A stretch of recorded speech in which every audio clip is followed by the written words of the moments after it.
In this video, we're going to study the accounting for notes payable.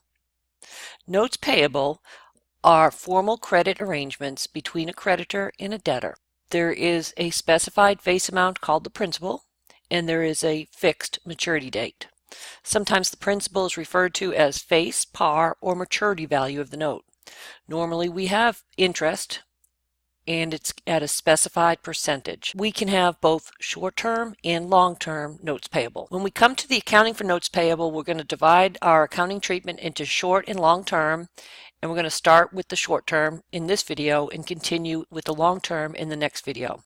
Companies use short-term notes for several reasons. First, it can fill a temporary gap when the cash flows are insufficient to meet current liquidity needs. The term of the note matches well with the firm's operating cycle. Typically, we have a lower interest rate when we do short-term versus long-term financing, and sometimes small businesses can't really get the long-term notes, so they'll use the short-term. Okay, there's three major things we're going to be concerned about: is the initial recognition of the note, any accrual of interest, and the payment of the note with the interest at the end of the term. We have a company and they needed to borrow $100,000 on November 1st, and it's a 6-month note, 6% interest, due on May 1st. Now notice that the December 31st is the fiscal year end. So we have three major entries that we're going to do here. The first one is we record the note at its face value, cash, short-term notes payable. On December 31st, 2 months have gone by. We have to show the interest expense that has been incurred, and we're not paying that just yet though, so we're going to have an interest payable.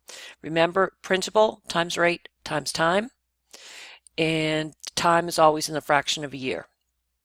So we have 2 months, and that ends up being $1,000 interest, so we show that. Now we're going to pay it on May 1st, and here it is. We show the new interest expense that's accrued since January 1st, January, February, March, April, 4 months.